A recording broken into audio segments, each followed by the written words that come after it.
And welcome, hello, and welcome to EdD 750.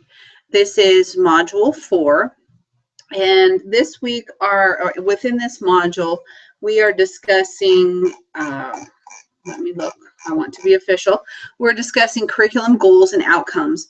And for many instructors, this is the part of developing courses or curriculum that is very daunting, because creating goals and subsequent outcomes or objectives and then aligning everything with an assessment to show that you've met the goals and the outcomes that you've prescribed is very difficult, because this is what's expected from most health professions educational programs, and this is the very thing that we have never been given instruction on how to do well, and so we fake it for the most part. And that's my reminder that you should listen to me talking right now. Anyway, it's always the instructor's phone who goes off. So this is probably the most structured environment in which you've been asked to write goals and objectives. Hopefully not. Hopefully you have been given some guidance on this before. And in this course and within your readings, we use the term learning outcomes. A lot of accreditors, a lot of educational programs are moving more toward what they call an outcomes-based approach to learning.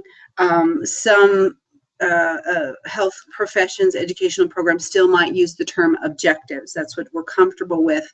Behavioral objectives, affective objectives, cognitive objectives. So depending on what your particular profession uses, just know within this course, I'm using outcomes and objectives synonymously. It's the next level down from what you would use to prescribe a goal. So, for example, an objective or an outcome should use language that is measurable.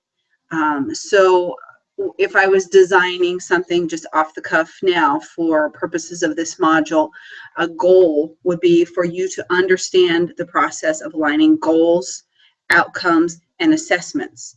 And I used a verb in that goal that's very vague. Understand is typically a verb that is used to describe a goal, because it's not how do you assess understanding. There's not a clear link between an assessment that would provide you with a good measurable indication of understanding. So that would be my goal, for you guys to understand how to align goals, outcomes, and assessments. And one way that I could use a specific outcome would be for you to draw a concept map showing alignment between a goal, outcome, and assessment.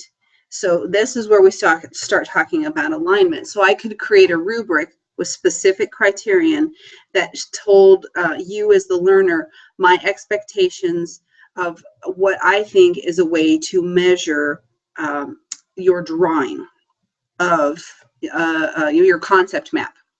So that is a way how I've linked my goal, my outcome, and my assessment technique all together with something that is measurable. And again, this takes, you have to think a lot through this process, because you want to decide and align on assessment techniques that do speak to a measurable level of deciding whether or not a student has met a goal or an objective within a particular unit of instruction. And Diamond provides a very good roadmap of how to write objectives or outcomes if it's been a while since you've done that. Now, some accreditors, and mine within laboratory sciences, what I teach at the bachelor's level, do provide objectives in a document called the body of knowledge. So we do have prescribed objectives that I can use within developing courses to assure my students learn what they need to learn, and that applies to the specific certification exam that they are that they can take once they graduate from this program. Nursing probably has something very similar, where you have objectives that have been put out by your accrediting body to help you develop and drive your curriculum decisions.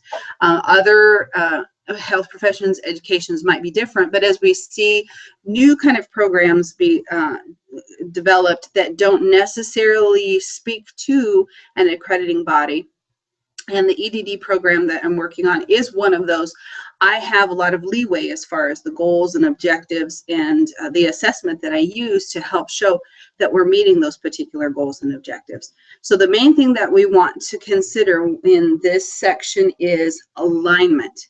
Do you have everything aligned? Do you have your goal aligned with an outcome and aligned with an assessment? And this is where you might want to start thinking about formative assessment versus summative assessment.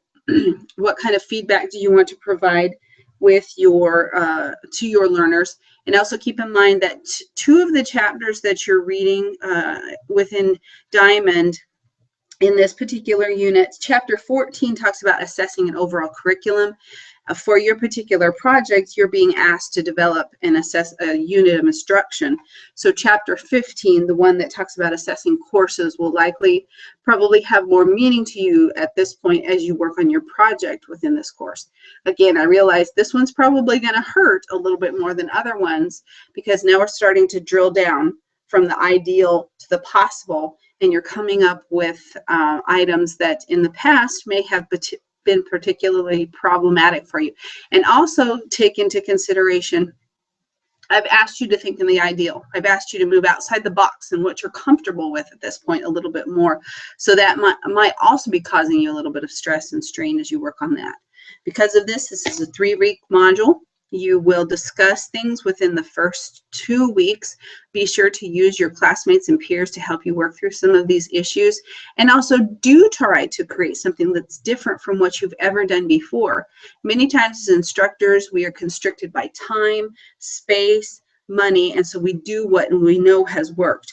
Use your time within this course to move out of your comfort zone a little bit and see if maybe a different approach might be fruitful in your particular program as you grow as a new kind of educator. At the same time, we're also going to ask you to think about how curriculum change is driven within your particular profession. And keep in mind, this might be very structured if you have somebody who has an accrediting body that prescribes things that you need to do through standards. If you are a program that does not have standards that you have to align with or speak to, your curriculum design and change is going to be very, very different. And so this could be a very fruitful discussion as all of the different people within programs describe how things work individually for them.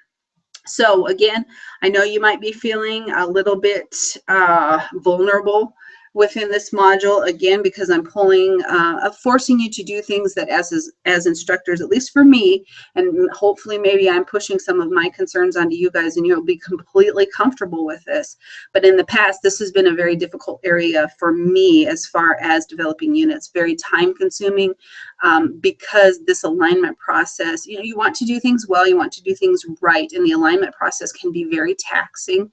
And so use each other, use me for support and ideas as we move through. Again, we're continuing on, we're exploring somewhat this week, but we really want you to think about new and different ways to approach the instructional design process to help you grow as educators.